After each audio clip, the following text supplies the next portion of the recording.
you dimming your light and hiding who you are, the gifts that you have, the passions that you want to do, the places you want to explore, and how you authentically want to show up, when you don't do it, that's an emotional cost. Like putting yourself in debt. We talking about tariffs, thinking about the emotional tariffs that we have. How many times have you code switched in a meeting, toned down your personality in social gatherings, hidden your talents to avoid outshining others? Today, we're addressing the cost of dimming your light, adjusting your perspective on your authentic self, and applying 5 powerful ways to reclaim your brilliance. I'll be sharing my own journey with dimming my light and how it affected my relationship to my creative side, plus weaving in wisdom from Brianna Wise's transformative book, The Mountain Is You. Remember, your light isn't just for you. It's the beacon that guides others to your own authenticity. So let's begin this journey of addressing, adjusting, and applying together. Welcome to Adjusting. Welcome to Adjusting, a safe space for candid conversations about mental health and well-being with your host, Justin G. Nelson. Whether you're recovering from trauma, redefining your purpose, managing mental health, or simply craving more authenticity, this show is for you.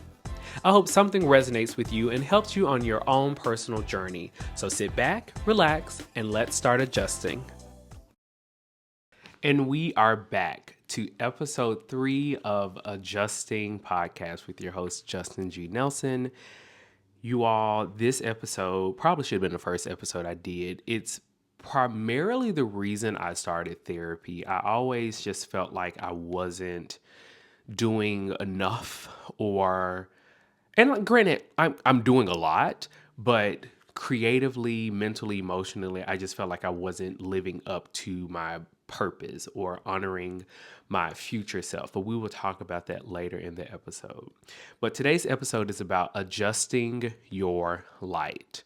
Before we begin, I want to thank TJ for helping me with the podcast and get everything put together and edited. Make sure you support him. His podcast is Tea with TJ. He also has some other projects coming out soon, and he will be a guest this season, so I'm excited for that. But before we begin the episode, I want to invite you to a creative breathing so that we can center ourselves and get grounded for this episode. So if you're driving, keep driving, okay? If you're at home or you're in a space where you can just take a second for you to breathe, I invite you to breathe with me. So on the count of 3, we're going to breathe in. 1, 2, 3, and breathe out. 1, 2, 3. One more time. Breathe in. 1, 2, 3. And out. 1, 2, 3. All right. So here we are with part 1, addressing understanding dimming your light. Now, a lot of us often have to code switch when we go into certain spaces. And we do that for the sake of not embarrassing ourselves or just wanting to fit in. And I mentioned that in our previous episode when it came to comfortable spaces versus safe spaces, or was that episode 1? And I wanted to really talk about code switching. It is a safety mechanism and it works a lot. I think my code switch sometimes shows up in sarcasm, but code switching isn't always best when it comes to you being your authentic self. We do it just so we fit in, so we don't embarrass ourselves, so we can just get through a moment or an event or a work day and get home and just decompress. Now, there are moments and contexts where people dim their lights and they don't even realize it. Professional environments, we dim our lights or code switch sometimes so that we're not giving more work to do. Listen, some of us just want to go to work, do the bare minimum, get paid for doing said thing, and go home. Other of us, like myself, we can be an overachiever. We can be people pleasers at times, and we tend to overexert ourselves. But that comes from a trauma response of, like I said, people pleasing and wanting to show our worth to a higher up or another individual. But we don't get paid for that. We don't get paid for overexerting. Okay, you can get a pizza party, but that really doesn't justify all the work that you really do. Other places are religious and spiritual communities. I'll talk about this later, but I know some of my code switching showed up in church spaces only because the black church is known for, I don't want to say manipulating people and their gifts, but when someone is good at something, they want to drain you for all you can do and say, God's going to bless you. Yeah, but like, let me get the blessing outside of church. Or let me get the blessing in church on my own time. Not because you trying to use me for everything I can do to glorify. We're not doing it. Number three, academic settings. I know for personally, I think I've shared this story before, but in the fourth grade, I was in CLU. I did not want to be in CLU. I did not want to be in a gifted program because I was bullied and I did not want to be singled out like that. Like I'll never forget. Fourth grade, they were coming. It's like, hey, we came to get Justin for Clue, baby. I hid under the table. I was on the floor hiding. I did not want to go. And yeah, like I still graduated number one in elementary school. That's a flex, okay? Valedictorian. But I was bullied for that. People just like, oh, you a nerd, you a geek. I'm sorry. I'm sorry I do my homework. I'm sorry I retained the information that was given. I'm sorry my parents, made sure my projects were top tier. That's not my fault. That's your mama's fault. Okay, blame her. Talk to them about that. And then family dynamics. Sometimes I feel like the black sheep of the family, not because I am like I don't want, this sounds presumptuous, but not because I'm successful, but because I was I was built different. Like my mom really strived to make sure I stayed on top of everything. And not only was I like Christ centered, I was career centered and I was very driven by success.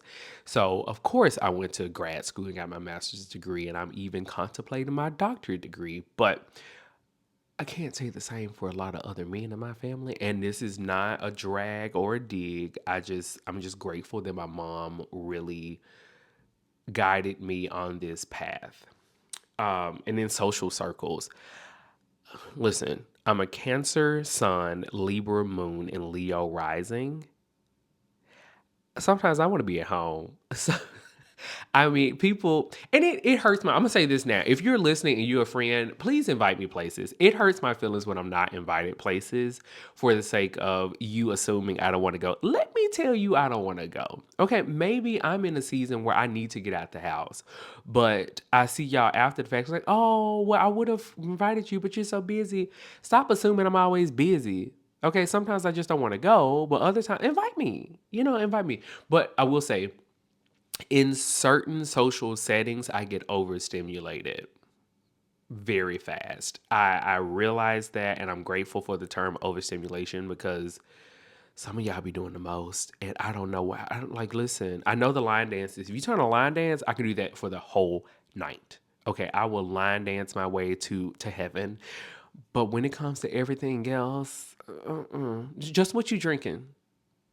Can I go home? Justin, you.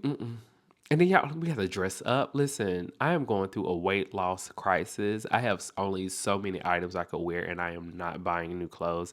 I am determined to lose weight. But anyway, all those things, like when I go out in social settings, people just like, but you're so like fun at home. Yeah, because like I don't know these people. I don't want to be judged. I don't want these people to like he's crazy. I'm not crazy. But I am a very passionate and animated individual, and that can be taken in other ways. However, when I started therapy, I talked to my therapist and I was just like, I really want to do more. I want to be seen and I want people to see this creative side of me without the shame that comes with, or the shame and judgment that comes with just being you. And here are some ways that you dimming your light costs you. There's an emotional cost. The chronic feelings of inauthenticity, depression, anxiety, resentment, and diminished joy.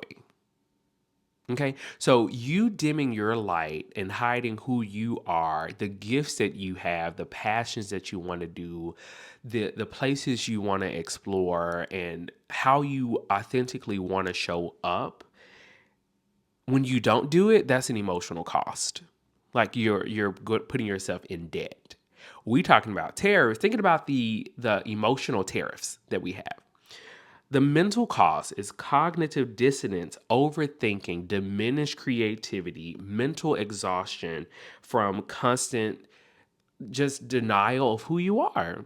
So we're going to leave that behind after this episode. You're going to walk away paying yourself back, like slowly building the wattage in your light. The physical cost is increased cortisol levels, tension headaches.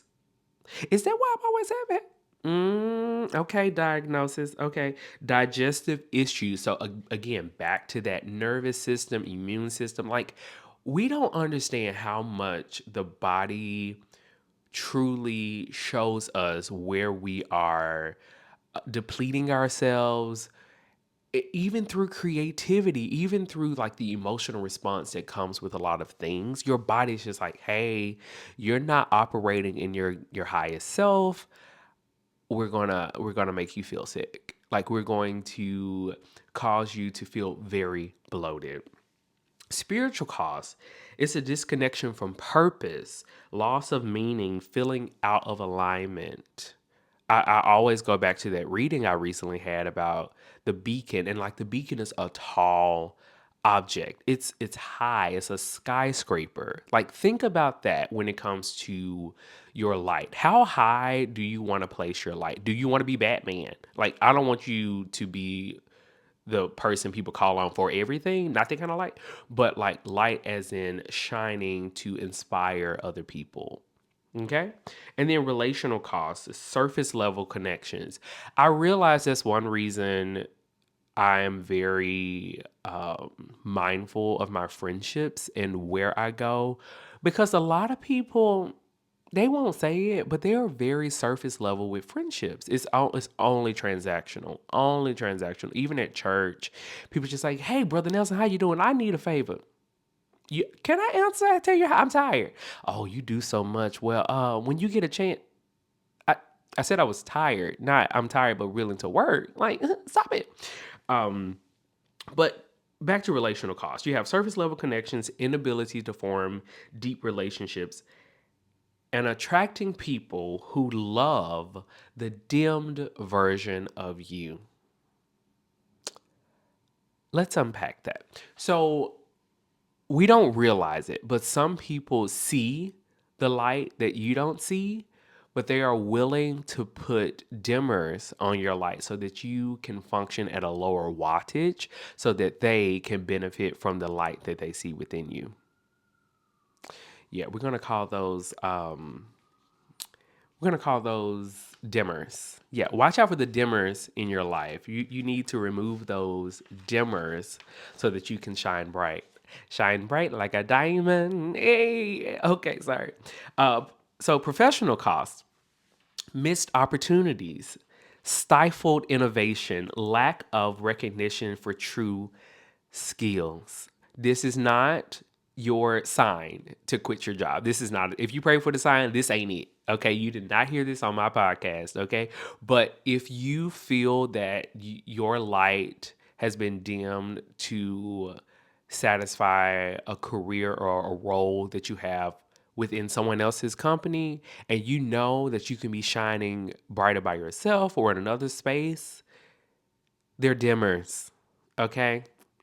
I know I've missed some opportunities for dimming my light in certain places because I wanted to make sure the company was successful. Did they care about my success though? And then I want to introduce a book that I read in a day. It's Brianna Weiss's The Mountain Is You. And it talks a lot about transforming self sabotage into self mastery. If you struggle with shining bright, read this book. The Mountain Is You, okay? You can shine in the valley, you can shine at the highest peak of your mountain. Wherever you are, your light will guide you. Okay. So I want to drop some gems, but I may just have to do a whole book review on my YouTube channel about this book because it's jam packed. It's 7 chapters full of ways to just reshift how you see yourself in your light. So I want to slowly open up about some of my personal hurts when it comes to primarily dimming my light, how I have lowered my wattage. Okay, the first thing that comes to mind is singing. A lot of you just like, Justin, you have a great voice. Thank you. Actually, let's talk about compliments. I realized after reading this book that my lack or inability to receive compliments from a genuine space resulted in me dimming my light. The compliments I receive were ways for me to shine. They were fueling and recharging my light, and I couldn't receive them. So today I'm done not receiving compliments. I thank you all, even the people who listen to this podcast who say, "Hey Justin, like I'm really proud of your podcast. Thank you." Thank you. This is my thank you. This is me recharging my light. But back to singing. So I went to school for music education. And that was one way I kind of dimmed my light because I was fearful of pursuing a career or pursuing a degree in performance. I felt that education was a safer way for me to navigate in the performance world without being a lead. Now, don't get me wrong. I love being in the ensemble, but part of me wants to lead something. But it has to be something original. I don't want to be compared to somebody else. I want to be original because right now, a lot of people don't want to give Audra McDonald her flowers for her role in Gypsy because everyone is saying it's not the same or it's not the tone quality isn't what it should be. It's too operatic. But just like, why are y'all dimming her light? Like, yeah, she's a 6-time Tony Award winner, and y'all think that's too much. But I'm just like, but she is making this role her own. So growing up in church, I was always judged, or I don't want to say judged, I was critiqued for my classical approach to a lot of things. Even moving here to New York, my current minister of music was just like, why don't you like to lead songs? It was like, well, it's not a matter of me leading song. It's the comfort. No, it's the judgment that comes from leading them. When I first moved here, I led this song. It was a James Hall song or whatever. And it was very churchy, very gospel-y, a lot of runs, a lot of fluff, a lot of ad libs. And that's just not what I do, you know? Like I can sing you a Mozart or a Beethoven or Moses Hogan spiritual for days. That's where I thrive. And I sang the song. It didn't go well. I turned around. She was laughing. She looked at my pastor. He was laughing. And I was just like, this is traumatizing. Like, I'm trying to be vulnerable and in the spirit, and y'all back there laughing. Like, how is that? How does that work? You know? And I feel like I still hold that grudge to today, but it's fine because it is what it is. I'm human. However, recently I heard Cynthia Erivo speak at a conference, and she talked about like her inner child and where she is now as a singer and how she loves to push herself. And I was just like, okay, I hear you, Cynthia, but I'm gonna push myself at my own pace, you know? Another thing that I dim my light, another way I dim my light, sorry, is through my businesses. Y'all, I've been in business for 5 years with my branding and marketing company. I don't talk enough about all the wins I have, all the clients I've taken on, the projects I've created, the work I've done with various people. I don't talk about it. I don't talk about it because I don't want the attention sometimes, or it comes with haters. And I'm just like, I'm happy living in the background. No, I'm not. So I finally posted that I am working with a health and wellness magazine. I've been working with them for a year and a half, and no one knew. I mean, a few people knew because I complain sometimes because it was a lot of work. But I finally posted about it. People just like, oh my God, that's amazing. I was like, thank you. Like, post your stuff. Show up for yourself. Be proud of you. If no one else is proud of you, be proud of you. Someone else, some stranger is rooting for you to win because they see the growth and the progress. I'm just coming to a place, even in this book, like who you were 5 years ago is not the same person you are now. Honor that. And one more thing I want to share, and it's probably come up again later in the episode, but it was just something that was on my heart. I often talk about inner child work and going back to your 8-year-old self. I think Mel Robbins talks about a lot of people experience trauma in like at 8 years old or 13 years old. So, like, going back to that self and saying, hey, I'm sorry for what you experienced. I'm sorry for what happened. And then taking yourself on dates. But my reader said, what about your future self? And so last night, as I was preparing for this episode, I said, I think I want to take my inner child on dates with my future self so that they can meet and really connect and find ways to honor that child as an adult. So I went to the Canva Create conference. We went together, my inner child, my future self. Y'all, I'm a new person. Like, you can't tell me anything. My light is shining. I don't know if you can tell while watching this on YouTube, but my light is shining. And I just feel like my purpose is more aligned with what I want to do with my branding and marketing company, with this podcast, with everything I work on. And it just showed me that the limits that we set on ourselves really do dim our light. It holds us back from the highest voltage that we can muster. And it's not shine bright where you want to blind people. It's shining bright where you want to inspire people or encourage people or bring people to you so that you can show them how to shine their light. And I hope that's what you're getting from this episode. So we're moving on to part 2 with adjusting and recognizing your light. So here are 5 signs that your light has dimmed. Number 1, this is for my people pleasers. You frequently apologize for your opinions, talents, or presence. Whew. Number 2, you feel exhausted after social interactions, even good ones. Now, that's hit or miss. Sometimes you just deplete it. Like, well, no, that makes sense. Because if you're exhausted, that means you were code switching. You really had to put on. Yep, got it. Number 3, you regularly check yourself before speaking.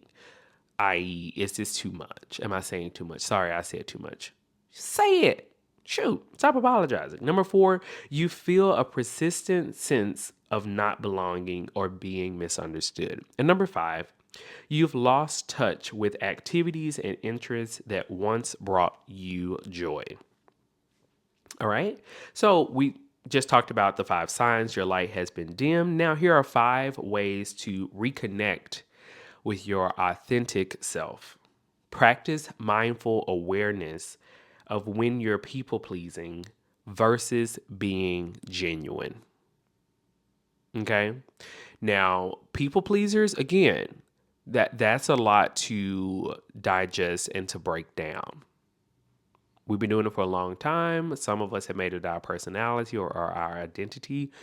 But if we're wanting to switch from people pleasing to being genuine, it starts with just being honest. If they know that you have good intentions, just say how you feel. That you would do yourself a whole lot of justice by just being honest. Number two, create a permission slip for expressing different aspects of yourself. Now, this is a cool activity because it allows you to like feel comfortable in your skin or in your space. I think for me, with like all the things that I do, I kind of ebb and flow between like tantric yoga or my vegan practice or fitness or creating content. And so like I give myself permission to just have fun, let my hair down, really adjust to, you see what I did there? Adjust. Just remove the shame that comes in the Black community with just showing up as you. Because I promise you, there is a community out there that is going to support you. Number three, revisit a childhood interest before societal expectations took hold. Let me say that again. Revisit childhood interest before societal expectations took hold. Video games. Video games. I wish I still had my I think it was Tony Hawk on PlayStation. Y'all, that game was fun. I think I'm gonna get a gaming system at some point. Number four, keep a true self journal, documenting moments you felt most alive. It can even be your notes app in your phone. Just write down moments that really made you feel like you showed up as your best self. And number five, identify and challenge the internal narratives that keep you small. Y'all okay? I know that was a gut punch, but we don't realize how often we minimize ourselves by just negative self-talk. So like if you can catch it, throw it away, apologize and move on, that's a step in the right direction. And here are a few exercises for rediscovering passions and talents. The energy audit. So track activities that energize versus drain you for 1 week. So if you say going for a walk it gives you a boost of energy, write that down. If it's going to a museum, write that down. Going to see a show, write that down. Doom scrolling. Listen, I know a lot of people say it's so bad, but if you leave social media feeling creative and inspired, that's a good thing. If you leave feeling drained or as if you're not like worthy to post or you're just like, I'm just going to give up, then don't do that. Find something else to do. And then there's another concept called the before I knew better reflection. It means like, what did you love before you were told it wasn't practical? I think that's a great inner child exercise. Borrowed joy practice. Try activities that light up people you admire. And then the no judgment hour. Now, this is something I will do in my more private, intimate platform, but spend time each week doing something solely because it brings you joy. And I think this comes up with a lot of people when it comes to like a more sexual practice, because I talked to a friend recently and we were talking about how the stigma in the Black community when it comes to like sex and exploring and things like that have been tainted because of a Christian POV. But after reading the book of Genesis and Exodus, I don't know, y'all. They were doing a lot of poly behavior back in the day. And number five is the compliment inventory. Reflect on what others have recognized in you that you might be dismissing. So I think that's one of the biggest things that I've been working on in therapy, is just to be able to sit with the compliments and really go, wow, I didn't realize someone noticed that in me. So if y'all want to leave me a compliment, let me know. Thank you. I appreciate it. See, look at me being open to compliments. And the last part in part two is different expressions of light across various identities and experiences. So with the BIPOC professionals navigating predominantly white spaces, take up space. Please take up space, especially with everything we're going through right now with DEI. And DEI is not just about Black people, okay? But my BIPOC listeners, continue to create content. There is a trend going on right now on TikTok with the like yawn, I can't say the word, the knitting, yawn makeup trend, where people are putting on their face and creating these elaborate things. I'll try to put a picture in here for my LGBTQ community. Um, there's a struggle with the heteronormative environments. So continue to rewrite the new normal in the community. Neurodivergent people in neurotypical settings keep showing up. Like, a lot of people don't understand what it means to be neurodivergent and the restrictions that we sometimes put on ourselves as being neurodivergent because we get overstimulated. And then moving on to part 3, applying the 5 ways to find your light. We are almost at the end of this episode, but this part here, again, get the book, The Mountain Is You, because I'm going to reference a lot of things in this book. So the 5 ways to find your light. Number 1, be authentic. Embracing your true self without apology. So this goes back to the authenticity inventory exercise. You can create a 2-column list: what I do because I want to and what I do because I think I should. So this is something you can do on your own after listening to this, but I will provide an example on social media or on my website just so you can know like the best way to use this practice. But some examples of small steps toward authenticity is changing your communication style and expressing your true opinions, dressing in ways that feel right to you. Like, how does the way you show up physically reflect the light you want to shine? I know I live in New York. I will wear all black every day if I could. That finally has crept upon me. But I want to wear more color. When I went to the Canva conference, I wore all black, but I had on a pop of blue. And blue is my Type J Marketing's logo color. And everyone is almost like, yeah, you got on the Canva blue. You got on the Dropbox blue. You got on the LinkedIn blue. You got on the Walmart blue. Okay, I got on my Type J Marketing blue, but I stood out. Number 2, remember your why. Reconnect with your purpose and motivation. Here are some journaling prompts that can help you rediscover your purpose. When have I lost track of time because I was so engaged in what I was doing? What exactly was I doing in those moments? Number 2, if I had 1 year left to live, what message or contribution would I want to leave behind? How does this relate to my current path? And the third question, think back to a younger version of yourself with big dreams. What would that version of you want to say to you now? So this goes back to the inner child, future self work. Create some visual reminders of your why. It can be a vision board. It can be even changing the background on your phone. I do that sometimes. And then just placing things on your desk. Post-it notes were a big trend like in 2021, like just having affirmations or post-its around your workplace or in your bathroom or your mirrors, kind of like a mirror reflection exercise. That's great. Number 3, live for you. Okay? In the book of Genesis, it talks about how man was created from dirt.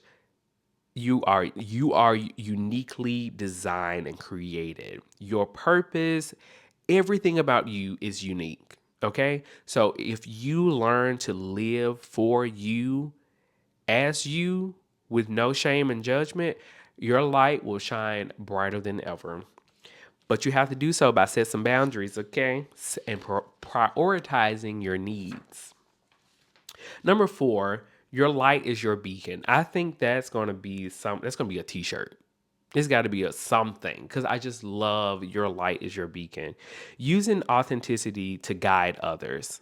Okay, so if this podcast episode has relit your light or built your wattage, let me know in the comments because I want to keep encouraging you to adjust whatever it is you need to do to shine bright. And the last one is find your reflection. Surround yourself with people who see and celebrate your light. Again, like Brianna said, you are not the same person you were 5 years ago. Also, your friends reflect your light. You outgrow people, you outgrow settings, you outgrow jobs. You can even outgrow your church. Okay. So until you find that your light isn't shining or the people around you aren't reflecting this new person you are, your light will continue to dim and you will not live up to your authentic self.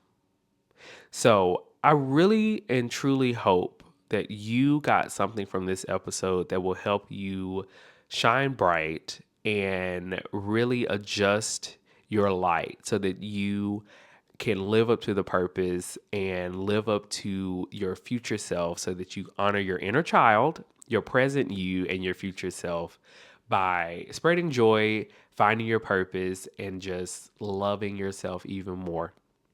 So be sure to like and share this episode. The downloads are going up, and that is going great. Follow me on social media. Follow my YouTube page, the TikTok, since it's not going away. I'm working on a newsletter and some other things, so keep a lookout for that. I'm going to slowly build my newsletter list. But until next time, be safe and keep adjusting. Thanks for tuning in to this week's episode. I hope you take something away to help you make the adjustments you need. Before you go, please take a quick second to share this with someone you care about. And if you can, please leave a 5-star rating and review on whatever platform you're listening to this on. For more information about adjusting or to inquire about being a guest, head over to adjustingpod.com. Until next time.